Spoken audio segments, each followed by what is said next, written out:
नमस्कार, खबर दमदार में आप सभी का बहुत स्वागत है। आपके साथ मैं हूं नलिनी पांड्या। वैट टेलीफोन एक्सचेंज के जरिए देश की सुरक्षा में सेंध लगाने वाले युवक को एटीएस ने गिरफ्तार कर लिया है। एटीएस ने मेरठ से नूर मोहम्मद उर्फ साकिब को गिरफ्तार कर लिया है। साकिब से 3 SIM box, 5 modem, 6 mobile, 1 laptop, 342 pre activated SIM card बरामद किए गए हैं। साकिब इंटरनेशनल कॉल को सिम बॉक्स के जरिए इंटरनेशनल गेटवे के बाईपास कराकर नॉर्मल कॉल बनाता था। इंटरनेट कॉल को लोकल कॉल में बदलता था। ऐसी कॉल को ट्रैक करना बहुत मुश्किल होता है। असली कॉलर के नंबर की जगह सिम बॉक्स का नंबर ही एक्सचेंज को मिल पाता है।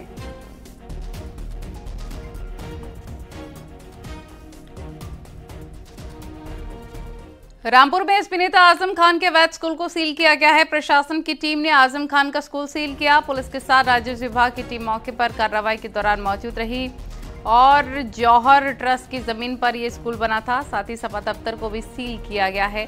सरकार ने जौहर ट्रस्ट की जमीन की लीज खारिज कर दी थी। इसके बाद DIOS ने स्कूल पर नोटिस चस्पा किया। 7 दिन में स्कूल खाली करना था। 7 दिन का समय बीत जाने के बाद कल स्कूल प्रशासन ने खुद स्कूल को खाली किया था।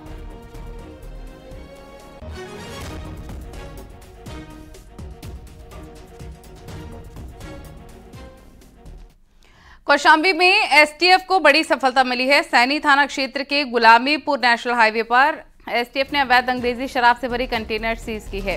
कंटेनर से 935 बोतल अवैध शराब बरामद किया गया। STF ने 2 शराब तस्करों को गिरफ्तार किया। बताया जा रहा है कि अवैध अंग्रेजी शराब की खेप हरियाणा से बिहार के लिए जा रही थी। बरामद शराब की कीमत करीब 1 करोड़ 35 लाख बताई जा रही है।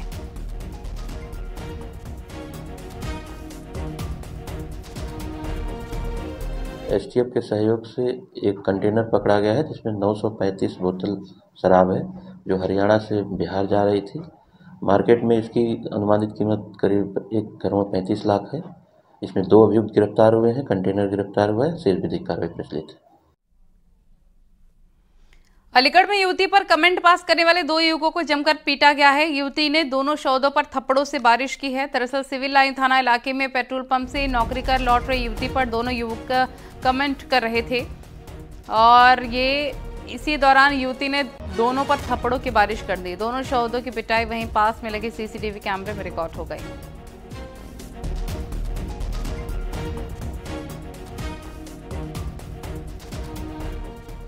रायबरेली में अवैध रूप से घर के अंदर पटाखे बनाते वक्त भीषण विस्फोट हो गया और सरेनी कोतवाली क्षेत्र के मालके गांव में हुए विस्फोट में 4 मासूम गंभीर रूप से झुलस गए। गंभीर रूप से झुलसे सभी बच्चों को स्थानीय लोग इलाज के लिए CHC सैनी ले गए, जहां उनकी हालत नाजुक होने के चलते जिला अस्पताल रेफर कर दिया गया।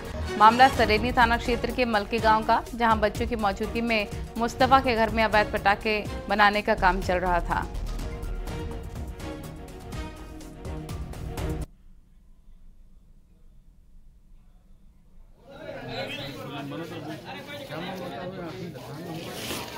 पटाखा बनाते बनाते विस्फोट हो गया। किसके यहाँ हुई है? मुस्तफा के बेटियां हैं, उसके लड़के तो है नहीं। जी जी। हाँ, मुस्तफा के घर में मतलब ब्लास्ट हुआ, कब हुआ? अभी करीब आधा घंटा। हाँ, आधा घंटा में 11:30 करीब 12। जी जी। पीलीभीत के कलीनगर पारस के पास 2 बाइकों की भिड़ंत में 3 की मौत हो गई। हादसे में 2 लोग गंभीर रूप से घायल हैं। घायलों को CHC के जिला अस्पताल रेफर किया गया। हादसे में घायल 2 युवक और एक मृतक लाहौरपुर के रहने वाले थे। मेला देखने के वक्त यह हादसा हुआ।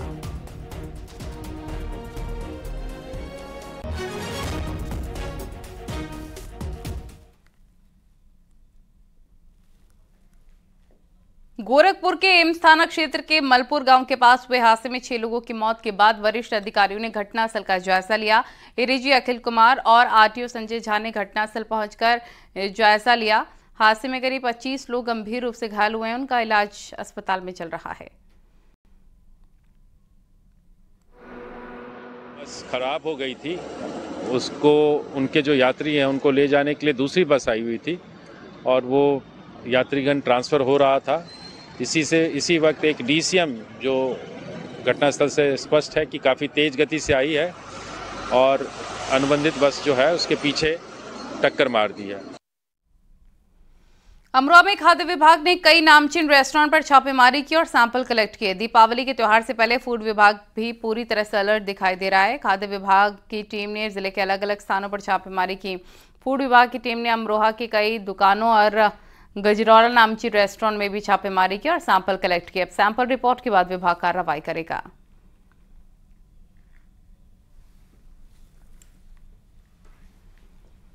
अयोध्या में श्री राम जन्मभूमि पर बन रहे भव्य राम मंदिर में रामलला की प्राण प्रतिष्ठा 22 जनवरी 2024 को होगी। श्री राम जन्मभूमि ट्रस्ट के महासचिव चंपत राय और कोषाध्यक्ष गोविंद देव गिरी महाराज ने आज सीएम योगी से मुलाकात कर उन्हें प्राण प्रतिष्ठा समारोह के लिए आमंत्रित किया। इस मुलाकात के बाद सीएम योगी ने ट्वीट किया और प्राण प्रतिष्ठा में शामिल होने के लिए मिले निमंत्रण पर खुशी जाहिर की। उन्होंने ट्वीट में लिखा कि आज जीवन धन्य हो गया।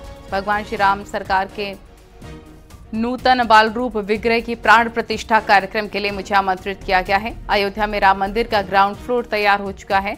गर्भगृह के साथ नृत्य मंडप और रंग मंडप फाइनल है। ग्राउंड फ्लोर में बने गर्भगृह में रामलला की प्राण प्रतिष्ठा होगी। फर्स्ट फ्लोर में राम दरबार सजेगा। मंदिर के निर्माण तय समय पर पूरा करने के लिए 24 घंटे यानी 3 शिफ्ट्स में 2600 मजदूर काम कर रहे हैं।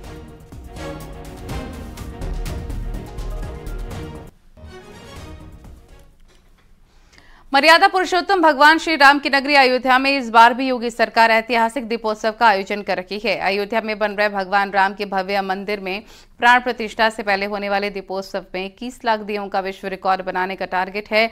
इसके चलते राम की पैड़ी और अयोध्या में बन रहे राम मंदिर के साथ बाकी सभी मठ मंदिरों समेत करीब 25 लाख से अधिक दिए जलाने की भव्य तैयारी की जा रही है। अयोध्या में आयोजित किए जा रहे ऐतिहासिक दीपोत्सव की तैयारियां भी अंतिम चरण में है। अयोध्या से डॉक्टर राम मनोहर लोहिया अवध विश्वविद्यालय के करीब 25,000 वॉलंटियर्स लगातार अयोध्या के अलग अलग घाटों पर दीपों को लगाकर सजाते नजर आ रहे हैं।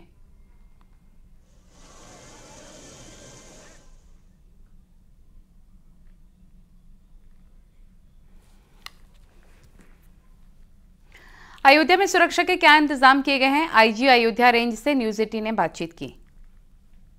मर्यादा पुरुषोत्तम भगवान राम की नगरी में दिव्य दीपोत्सव का आयोजन किया जा रहा है और ऐसे में इस बार अभूतपूर्व सुरक्षा की व्यवस्था की गई है। इस वक्त हमारे साथ अयोध्या के आईजी प्रवीण कुमार जी मौजूद हैं, जिनसे बात करेंगे। सर, भव्य दीपोत्सव का आयोजन हो रहा है, सुरक्षा के क्या इंतजाम?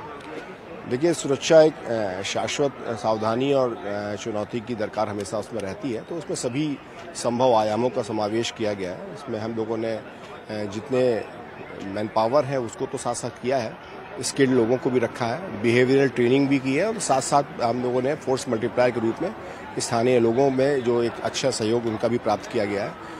तकनीक का एक बेहतर समावेश के माध्यम से इसको सुनिश्चित किया जा रहा है कि पूरी की पूरी व्यवस्था में हम लोग अच्छी तरह से संपन्न कर सकें। और भारी वाहनों को तो हम नहीं ले रहे हैं और जो हल्के वाहन हैं उनके लिए भी हमारे पार्किंग के रिस्ट्रिक्शंस हैं। जहां जहां पर हमने एरिया डिक्लेयर किया वहां तक हम वाहनों को ले रहे हैं और प्लस लोगों को ये भी बता रहे हैं कि बहुत सारी जगह पर एलईडी स्क्रीन हैं, बहुत सारी जगह हैं जहां से लोग देख सकते हैं। तो एक आईजी स्तर, 3 डीआईजी स्तर समेत करीब 1 दर्जन से अधिक आईपीएस अधिकारियों की यहाँ पर पोस्टिंग की गई है और हजारों की संख्या में, चाहे वो पुलिस के जवान हो या पीएसी के जवान हो या फिर केंद्रीय सुरक्षा बलों के जवान हो, उनके साथ ही साथ क्योंकि मुख्यमंत्री योगी आदित्यनाथ, राज्यपाल आनंदीबेन पटेल और साथ ही साथ दुनिया के 61 देशों के जो राजनयिक हैं, राजदूत हैं, वो भी यहाँ पर होंगे। तो उन तमाम लोगों की सुरक्षा के लिए कमांडो तक की तैनाती की गई है। आप शहर में श्रद्धालुओं की आमद बढ़ने लग गई है। जत्थे के जत्थे अयोध्या कूच कर रखे हैं। हर कोई उस खास पल का गवाह बनना चाहता है, त्रेता वाली दिवाली का दीदार करना चाहता है। इसके लिए शहर में जगह जगह सेल्फी पॉइंट्स भी बनाए गए हैं। नगरी अयोध्या में भव्य और दिव्य दीपोत्सव के मनाने की तैयारी चल रही है। इस वक्त आपने देखा कि एक और जहां अयोध्या के तमाम घाटों पर करीब 21 लाख दिए जलाकर एक नया रिकॉर्ड बनाने की तैयारी की जा रही है, तो वहीं इस दीपोत्सव में आने वाले लोगों के लिए भी कई विशेष इंतजाम किए गए हैं। आप देख सकते हैं कि ये दीपोत्सव का वो सेल्फी पॉइंट है जहां पर दीपोत्सव में पहुंचने वाले लोग इस सेल्फी पॉइंट से अपनी सेल्फी लेते हुए नजर आ रहे हैं और इस दीपोत्सव को सेलिब्रेट करते हुए नजर आ रहे हैं। ऐसे में कुछ लोग हमारे साथ मौजूद हैं, उनसे हम बात करेंगे। कैसा लग रहा है इस तैयारी को देखकर? और बहुत ही ज्यादा अच्छा लग रहा है। आज जो दीपोत्सव कार्यक्रम चल रहा है यहाँ पर बहुत ही ज्यादा अच्छा लग रहा है। यहाँ 21 लाख दियों की इस बार व्यवस्था की गई है कि इतने दीप जलाए जाएंगे। इस वजह से हमारी नगरी जो है वो चमकेगी राम आने वाले हैं, आप लोग को पता ही होगा 22 जनवरी को स्थापना है राम जी की। इसका श्रेय हम योगी जी को देना चाहेंगे, क्योंकि आज अगर हमारे अयोध्या का नाम ऊंचा हुआ तो सिर्फ और सिर्फ योगी जी की वजह से हुआ है। और सबसे बड़े सौभाग्य की बात है कि जहां लोग दर्शन करने के लिए आने को तरसते हैं, वहां पर हमारा घर है। ये श्री राम की नहीं, हमारी भी जन्मभूमि है। तो इसी बात पर जय श्री राम। राम मंदिर को लेकर पिछले दिनों दिए गए एसपी सांसद शफीकुर रहमान बर्क के बयान पर बाबरी मस्जिद के मुख्य मुद्दई रहे इकबाल अंसारी ने आपत्ति जाहिर की है।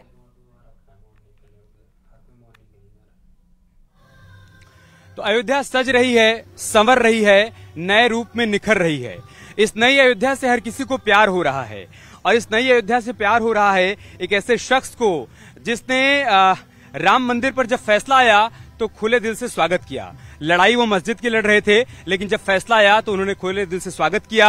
राम मंदिर का शिलान्यास हुआ तो उनके मन में भी उतनी खुशी थी जितनी खुशी एक राम भक्त के मन में थी। हम बात कर रहे हैं इकबाल अंसारी साहब की, जिन्होंने एक लंबी लड़ाई लड़ी मस्जिद की, लेकिन जब फैसला आया तो आपने उसका स्वागत किया। शिलान्यास हुआ, आपने उसका स्वागत किया। अभी मंदिर का उद्घाटन होने जा रहा है और उस पर भी आपका मन खुश है। इस नई अयोध्या से हर किसी को प्यार हो रहा है। इकबाल अंसारी के मन में क्या चल रहा है? देखिए, अयोध्या है, हम इसी शहर के रहने वाले हैं, तो जहाँ विकास होगा, जहाँ खुशियाँ मनाई जाएंगी, तो हम लोग तो मिलजुल के जो है हमेशा जो है एक दूसरे के हमदर्द रहे।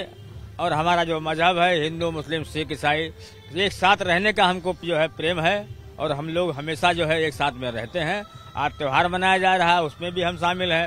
राम मंदिर बन रहा है, हमको भी खुशी है, क्योंकि कोर्ट ने फैसला कर दिया, हमारे देश का पूरा मुसलमान सम्मान कर चुका है। तो जो है हर देशवासियों की इस बात की खुशी है कि कम से कम जो है राम मंदिर बन रहा है और जितने भी लोग की आस्था थी वो अपना पूजा पाठ करेंगे। कांग्रेस नेता आचार्य प्रमोद कृष्णम का बड़ा बयान, भगवान राम से नफरत करते हैं कुछ कांग्रेस नेता। ये नेता हिंदू शब्द से नफरत करते हैं, हिंदू धर्म गुरुओं का अपमान करना चाहते हैं। निजी दुश्मनी थोड़ी है और मैं किसी के विषय में निजी बात थोड़ी करूंगा, लेकिन जो मैंने महसूस किया है कि कांग्रेस में कुछ ऐसे नेता हैं जिन्हें राम मंदिर से नहीं, राम से भी नफरत है। हिंदुत्व से नहीं, हिंदू शब्द से नफरत है। हिंदू धर्मगुरुओं को अपमान करना चाहते हैं।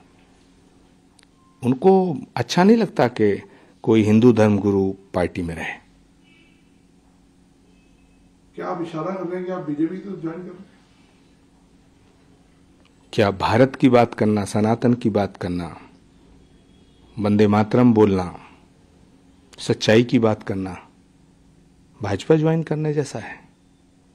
अगर हम भाजपा में नहीं हैं तो सच नहीं बोल सकते क्या? अगर हम भाजपा में नहीं हैं तो सनातन की बात नहीं कर सकते क्या? अगर हम भाजपा में नहीं हैं तो क्या भारत माता की बात नहीं कर सकते क्या? तो सवाल भाजपा और कांग्रेस का नहीं है, सवाल है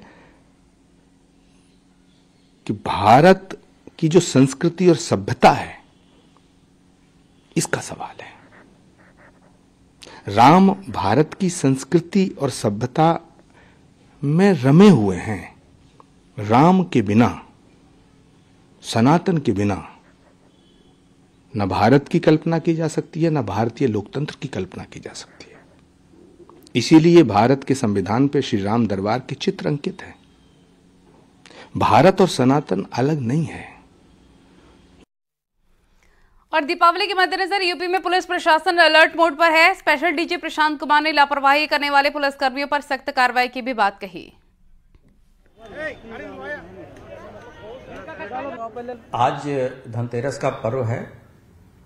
कल अयोध्या में दीपोत्सव भी मनाया जाएगा और उसके बाद से दिनांक 12 को दीपावली का पर्व है। उसके बाद गोवर्धन पूजा, भैया दूज तथा छठ का पर्व होगा। इस संबंध में शासन स्तर से भी वीडियो कॉन्फ्रेंसिंग के द्वारा सतर्क रहने तथा विभिन्न स्तरों पे अंतर्विभागीय समन्वय से तैयारी करने के निर्देश दिए गए हैं, जिसके परिप्रेक्ष्य में सभी तैयारियां कर ली गई हैं। लगभग 11,500 मां काली और मां लक्ष्मी की मूर्तियां भी स्थापित होंगी और धार्मिक उत्सव के बाद से इसका विसर्जन भी होगा। विसर्जन के दौरान होने वाली सभी तैयारियों के बारे में भी बताया गया है। विसर्जन की जगहों पे फिसलन न हो, वहां भीड़भाड़ होगी, भीड़ प्रबंधन की व्यवस्था हो, इन सभी चीज़ों को लेकर प्रशासन सतर्क है। इस दौरान महत्वपूर्ण बाजारों में जैसे कि सराफा बाजार हुआ तथा अन्य भीड़भाड़ वाले स्थल पे वरिष्ठ अधिकारियों के द्वारा नियमित फुट पेट्रोलिंग तथा क्यूआरटी टीमों का व्यवस्थापन किया जाएगा। पाकिस्तान से भारत आई सीमा हैदर भी अपने घर पर धनतेरस मना रही हैं। धनतेरस के मौके पर सीमा ने पीएम मोदी के वोकल फॉर लोकल वाली मुहिम को आगे बढ़ाने की अपील की। में आए और आज हम धनतेरस का दिन मना रहे हैं और भगवान लक्ष्मी जी हमारे घर आए और पूरे देश के सभी घरों में आए। जय श्री राम, राधे राधे, धनतेरस की सबको बधाई, हैप्पी दिवाली, हिंदुस्तान जिंदाबाद। और आज हम धनतेरस। जालौन में फर्जी दारोगा से पुलिस की मुठभेड़ हुई है। मुठभेड़ में गोली लगने से फर्जी दारोगा घायल हो गया है। मुठभेड़ के दौरान फर्जी दारोगा का साथी भी अरेस्ट हुआ। गिरफ्तार आरोपी पर 2 दर्जन से ज्यादा संगीन केसेस दर्ज हैं। फर्जी दारोगा लोगों को वर्दी का रौब दिखाकर लूटपाट करता था। लगातार मिल रही शिकायत के बाद एसओजी और उरई पुलिस ने फैक्ट्री एरिया के मुठभेड़ के बाद गिरफ्तार किया।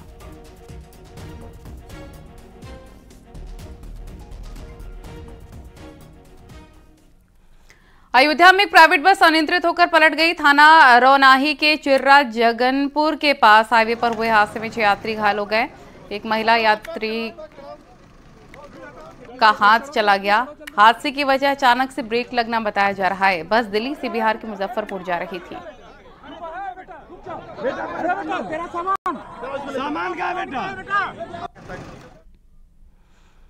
उन्नाव में new city modern public school के परिसर में स्कूल वैन में आग लग गई। स्कूल के भीतर आग लगने से अफरा तफरी मच गई। जिस वक्त स्कूल में हादसा हुआ उस वक्त वहां पर बच्चे भी मौजूद थे। फौरन ही बच्चों को घटनास्थल से दूर किया गया। कई बच्चों ने टीन शेड से कूदकर जान बचाई। वैन में लगी आग ने एक बाइक को भी अपनी चपेट में ले लिया। काफी मशक्कत के बाद आग पर काबू पाया जा सका। बताया जा रहा है कि सिलेंडर में रिफिलिंग के दौरान यह हादसा हुआ।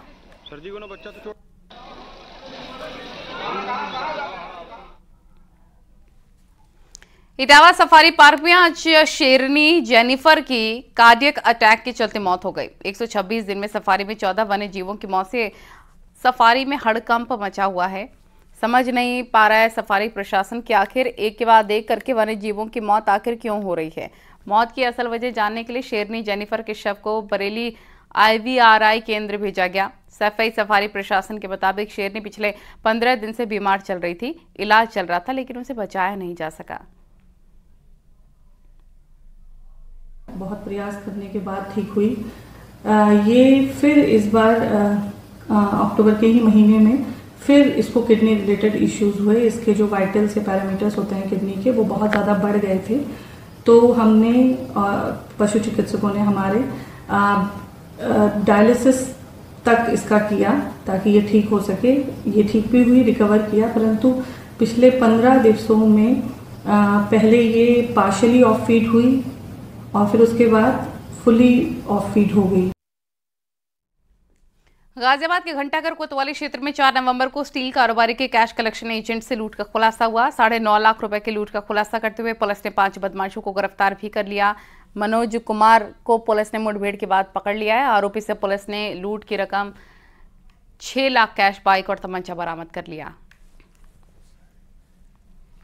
4 अज्ञात व्यक्तियों द्वारा लूट करी गई थी, जिसमें इनकी स्कूटी एवं उसमें रखे लगभग 9.5 लाख रुपए लूट किए गए थे। इसमें पुलिस को कल देर रात सफलता मिली है, जिसमें कि एक लुटेरा जिसका नाम मनोज उर्फ करण है, जो कि कविनगर के रहने वाले हैं, इनके साथ मुठभेड़ हुई है और इनके पास से 2,30,000 रुपए बरामद हुए। घटना में एक बाइक बरामद हुई है। रेप पार्टियों में सांपों के जहर की सप्लाई के आरोपों में घिरे अलविश यादव ने सोशल मीडिया पर एक नया वीडियो अपलोड किया है। इसमें वो कार में पंजाबी गाने पर गुनगुनाते नजर आ रहे हैं। हालांकि इससे पहले अलविश यादव ने नोएडा पुलिस को अपनी खराब तबीयत का हवाला दिया। नोएडा पुलिस उनसे पूछताछ के लिए 2 बार नोटिस जारी कर चुकी है, लेकिन एक बार की पूछताछ के बाद अलविश पूछताछ में शामिल नहीं हुआ।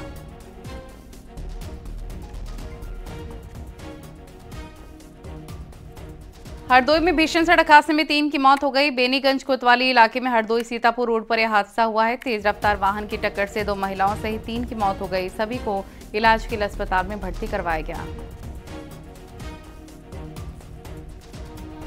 बड़ी खबर हरदोई से बेनीगंज इलाके में हादसा हुआ है और इस हादसे के बाद काफी ज्यादा अफरा तफरी का माहौल देखने को मिला है, जैसा कि आप तस्वीरों में इस वक्त आप देख रहे हैं।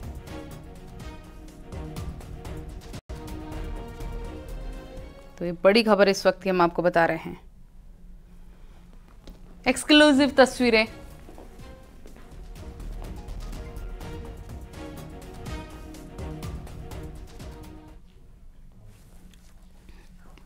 कासगंज में पुलिस और बदमाशों के बीच मुठभेड़ हुई है। मुठभेड़ के दौरान एक बदमाश के पैर में गोली लगी। घायल बदमाश को अस्पताल पहुंचाया गया। भागने की कोशिश करे दूसरे बदमाश को भी पुलिस ने पकड़ा है।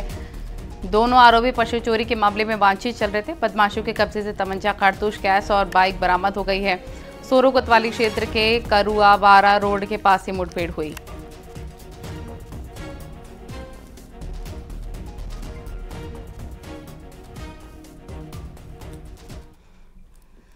सहारनपुर में पुलिस का ऑपरेशन लंगड़ा जारी है। दिन निकलने के पहले ही बदमाशों से देवबंद पुलिस की मुठभेड़ हो गई। इसमें पैर में गोली लगने से पेटी गैंग का शातिर बदमाश उमर फारूक घायल हो गया है।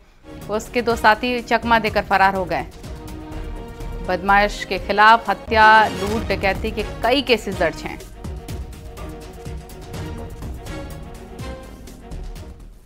बस्ती जिले के रुधौली थाना क्षेत्र में तिगोड़िया गांव में अराजक तत्वों ने सांप्रदायिक माहौल बिगाड़ने की कोशिश की है और साथ ही प्रतिमा विसर्जन के लिए जाते वक्त अन्य धर्म के पूजा स्थल पर गुलाल पड़ जाने के बाद माहौल गर्मा गया। दोनों पक्ष के लोग आपस में भिड़ते हुए नजर आए हैं। पुलिस मौके पर पहुंची है, मामले को शांत कराया है। पुलिस ने 14 नामजद 15 अज्ञात के खिलाफ केस दर्ज किया है और फिलहाल मौके पर पुलिस फोर्स तैनात है। कल दिनांक 9/11 को ग्राम तिगोड़िया थाना रुधौली में लक्ष्मी मूर्ति को स्थापना हेतु ले जाया जा रहा था। इस दौरान रास्ते में एक मस्जिद थी जिसमें मुस्लिम पक्ष का आरोप था कि कुछ गुलाल के छींटे उनकी दीवारों पर पड़े हुए हैं। इसको लेकर के दोनों पक्षों में कुछ वाद विवाद हुआ और हल्की फुल्की मारपीट हुई, जिसमें से एक पक्ष से हल्की चोट इजहारनामा व्यक्त हुआ और दूसरी तरफ से एक लड़की को हल्की सी चोट आई है। दोनों का प्राथमिक उपचार स्थानीय CSC में कराया गया। दिल्ली में इंद्र देवता को तरस आ गया है और भीषण प्रदूषण के बीच हल्की बारिश ने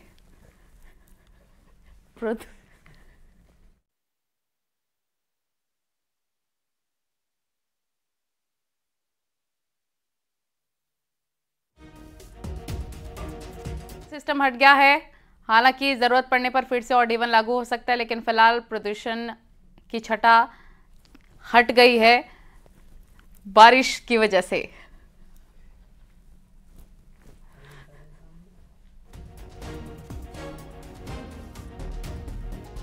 दिल्ली में बारिश ने शहर वासियों को बड़ी राहत दी है। यहाँ का प्रदूषण काफी कम हो गया है। दरअसल जो अभी तक प्रदूषण की स्थिति 500 से 600 के बीच पहुंच गई थी, इसको लेकर लोगों में तमाम बीमारियों का खतरा मंडराने लगा था। वहीं बारिश के बाद AQI लेवल 400 के नीचे आ गया है। लिहाजा दिल्ली सरकार ने भी नियमों में शिथिलता बरतने की रणनीति बनाई है।